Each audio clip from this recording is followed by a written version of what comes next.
بار دیگر صبحتان بخیر و شادی باشد بینندگان عزیز. اینک ادامه برنامه بامداد صبح دوشنبه است و مهمان برنامه ما هستند رئیس اسوسیاسیون طب خلقی جمهوری تاجیکستان ملا ظهور طاهری. شما رو خوش آمدید میگوییم به برنامه و امروز یکی از مشکلاتی که جامعه جهانی را به تشویش آورده است این پهن گردیدن بیماری های سیرایتی است و زیاد مردم امروز به آن پرداختند که با استفاده از سیر پیاز و پیاز با تبابت همین بیماری ها و پیشگیری بیماری های سیرایتی میپردازند. میخواستم در برنامه بامداد صبح دوشنبه اوید تاثیر همین پیاز و سیر پیاز معلومات پورا میدادید. سیر پیاز و پیاز همچون رول آنتی بیوتیک. شما میتوانید هر روز 2 تا پیاز آب جوشونید، بعد آب جوشوندن گیرید اصل قطعی آمیخته کنید، یک قاشق اصل قطعی همون خورید برای سلفه، برای پیشگیری کردن طرف بیگاهی روز با. پیاز خام زیادتر استفاده میبرن. حتی من در همون توصیه ها گفته بودم که هر یک شخص میتواند که یک پیاز 4 قسم کرده مثلا در همین اتاق کاری شما یا که در خانه میمونید و از خود مخصوص روغن های افیری دارد، مخصوص چیزها دارد که باکتری های نیست میکنند در فضا بودگی باکتری های علاقه شما آرامانه خواب میکنید. همون 4 گوشه با موندن بعد دویمش پیاز میتوانید که کمتر معده کرده بریده بینی ها دارید گرد لب مالید استفاده کردن.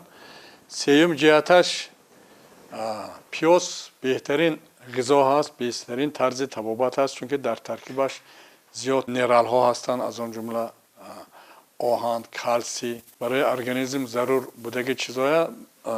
بعد پیاز اگر ما به تاریخ خودمون نظر کنیم پیشتر آدم ها کربونکل یعنی فرونکل زخم ها میشد، پیاز زیر قورت آشتا میموندن، بعد گرفته اون پیاز خنک میشد جای یره میموندن، یره کشیده میگرفت. سوم چهارم روز به علاقه یره نیست میشد، یعنی که اینا استفاده میبرند.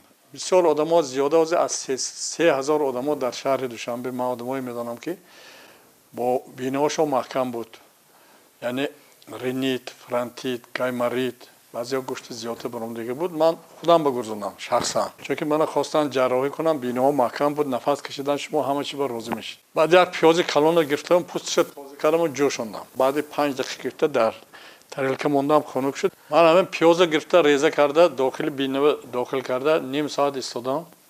وقتی فکر کردم پیاز برام راههای بینه گشوده شد، دکتر حس کردم با پگاه کردم، عموما 3 روز کردم راههای نفسی من تماما گشوده شد بی جراحی. بعد زیاد بیماری ها که نزدم می آمدن پیشونش رو در میکرد، فرانتیت، رینیت، بینه هاشو آب میرفت، بوی نزد نمیفهمیدن. همین توصیه کردم حساب میانه 7 سیانس 10 سیانس اکثر آدم ها نقش رفتن. خودی همین پوچاق پیاز این بهترین چای مثلا برای طبابت کردنی بیماری های راه های شارشدان، پروستاتیت، سیستیت، چون که خیلی که گفتیم آنتی بیوتیک. همین چایش کرده می نوشید 2 قاشق آشخوری نیم لیتر آب با پیاز آب جوش چای بارین دم کنید، بعد نیم ساعت تیار میشه شما همون چای می نوشید. خود پیاز شما همه وقت استفاده میکنید، مثلا ششلی میخورید بالاش رو معده کرده میتین برای هضم، برای میکروب های نیست کردن. برای همین یکی از عامل هایی که مثلا برای مردم ضرور هست پیاز. چیز دیگر ما سیر پیاز درباره چسناک علاقه ما کمک معلومات دادم شما با باش. این هم بهترین آنتی بیوتیک حساب میشد. ما چسناک خیلی استفاده میبریم.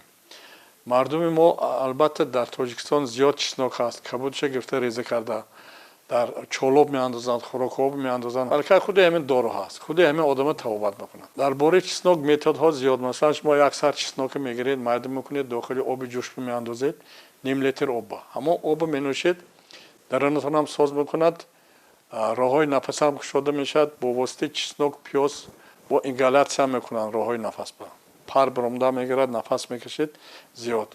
مثلا با همون پیاز هم کمپرس کردن ممکن گردی گلوله ها با. اکثر آدم ها من توصیه میتونم که آدمایی که بغماشو در میکنند، بوی بدن هست پاها و همین پیاز 4 بولک بریده تا که پوچک به شب مانده از بالاش نسکی پوشیده خواب کنید، پگاهی گرفته پرتید.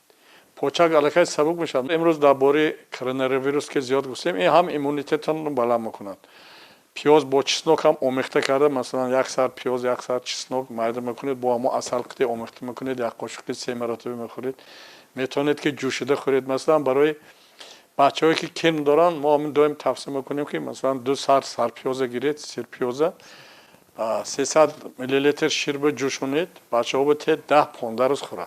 یعنی با شیر همراه کرده و جوشونده میخورید، یک کم کرمای نیست میکنن. این شب و روز به مثلا در ما آسایشگاه دکتر طاهری یک هفته ما 2 مرتبه همه خیلی سیستم میتیم.